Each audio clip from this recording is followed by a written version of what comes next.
Hi everyone, welcome back to another episode of Bixly Tech Tuesday. My name is Alexandra and today you're going to be joined by Andrew and Cody as they talk about project road mapping. I'm not overstating this when I say that this is probably one of the best things that you can do for your app to set it off on the right path, to make sure that you're saving time and money. So let's learn more about what they have to say. So, Andrew, in the world of project management, a big part of making sure your project is going to hit its goals is a concept called project road mapping. I understand you're a project manager. Would you care to talk up to the crowd about that? Project road mapping is a service we started offering at Bixly to really help ensure that our clients' new projects are going to be a success.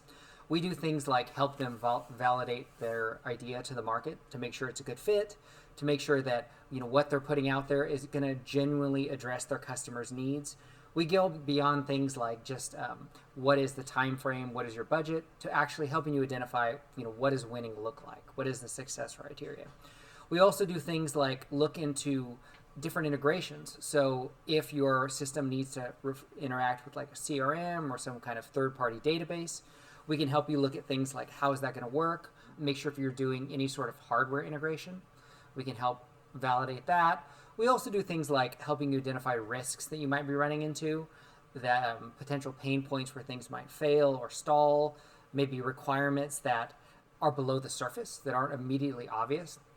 Ultimately, what project road mapping is it's helping you identify what does winning look like. What is your roadmap to success? So that as we're planning out this product, we're thinking about things more than just, what's your budget and what's your time frame, but actually how can this be successful and ultimately improve the quality of your life and for your customers.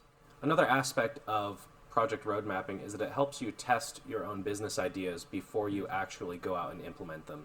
The idea of kind of sanity checking and validating your own business goals and ideas, from just a simple marketplace validation to make sure that there's a customer base, to double checking that the actual flow and product idea is feasible within the current technology that exists. That's a big part of being able to do project road mapping, to basically test your project and your business in vitro before you test it in vivo, so to speak, in a scientific sense.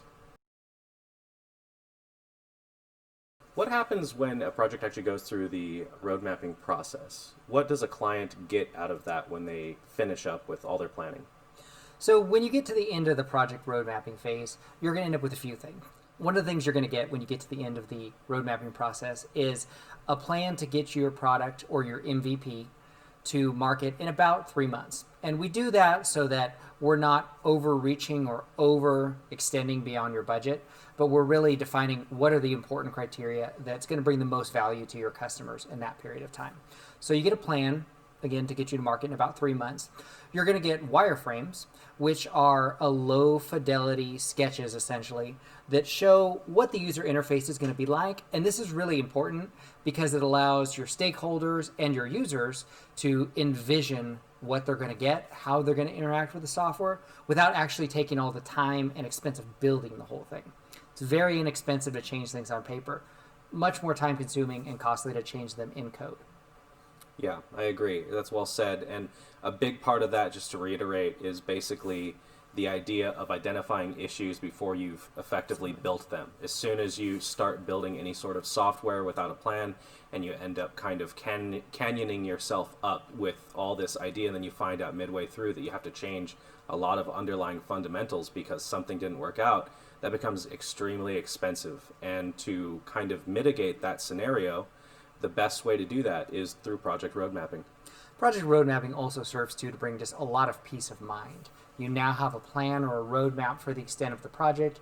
You know what about the next 3 months is going to look like. You have a really good idea what to budget, what your time frame is, and also just a firm fixed quote so you know exactly what this is going to cost and how you can plan for it.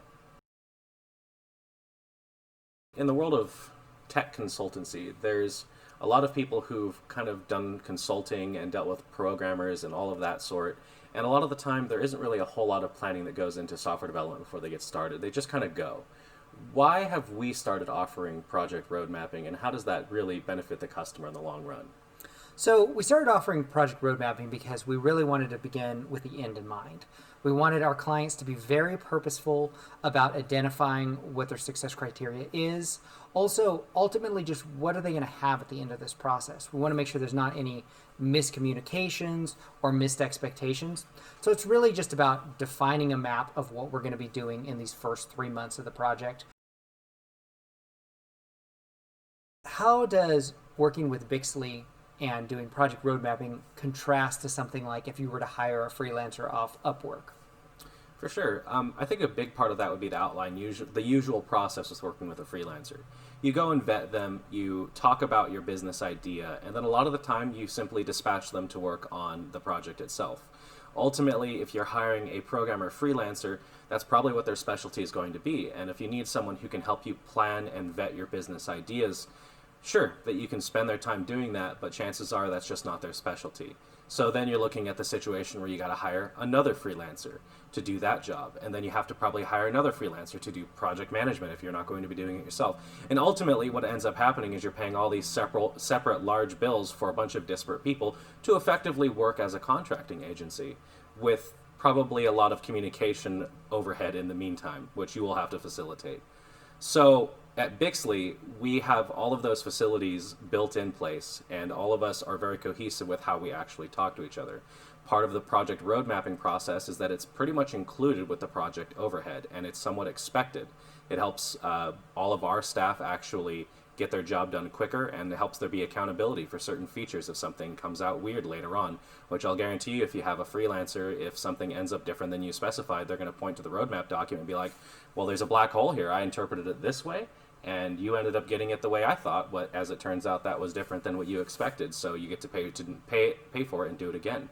So that's a big difference between like a freelancing situation and Bixly, is that ultimately we have the cohesive nature of being able to plan and execute and have those roadmaps and have project management and have a design team and have software engineers working with everyone all under the same roof and all being able to communicate as effective as possible.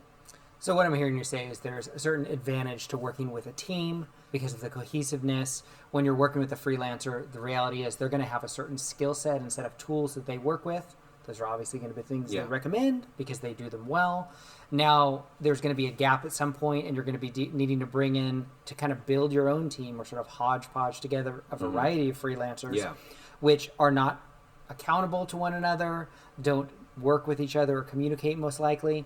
And so you're kind of put into the role of project manager or team builder.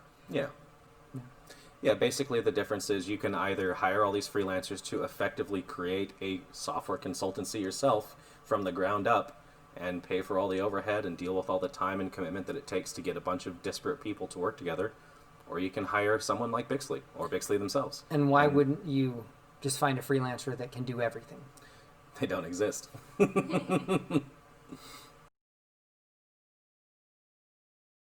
Let's say someone wanted to do project mapping on their own, project road mapping, I should say. What would be the questions they would ask or answer of themselves to accomplish those goals? I would start with, again, what does success look like for your project?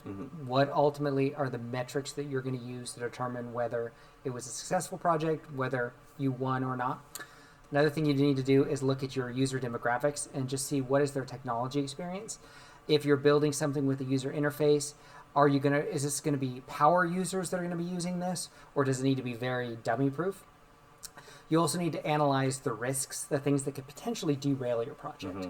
So, for example, if there's it needs to interface with some third-party API, what if it's not straightforward? What if it's buggy? Or what if the hardware you're doing has a pretty poorly designed software development kit? Or maybe you've decided that your tech stack is going to be in Python. Well, do they have a software development kit for that? These are the things that we help you look at ahead of time or look further down the road. That way you don't engineer yourself into a hole. I've had people before who have got off on their own project, and let's say they're doing something all around Android. And then they want to integrate a particular piece of hardware with an Android tablet, only to find out that hardware has no native software development kit for Android. And now they're like, well, we've done all this work, we've done all this engineering, how do we make it work? And the answer is either you can't, or you have to sink in a bunch of time and money to make this work. So again, road mapping is really just about you kind of looking down the path and identifying, what could go wrong and what's the best path to take. Thank you for joining us for this episode of Bixly Tech Tuesday on project road mapping. I hope you enjoyed that conversation. If you're ready to get started on your app, don't hesitate to reach out to us. Head to our website, bixly.com, and hit that free consultation button. That's the best way to get started. Until next time, this has been an episode of Bixly Tech Tuesday.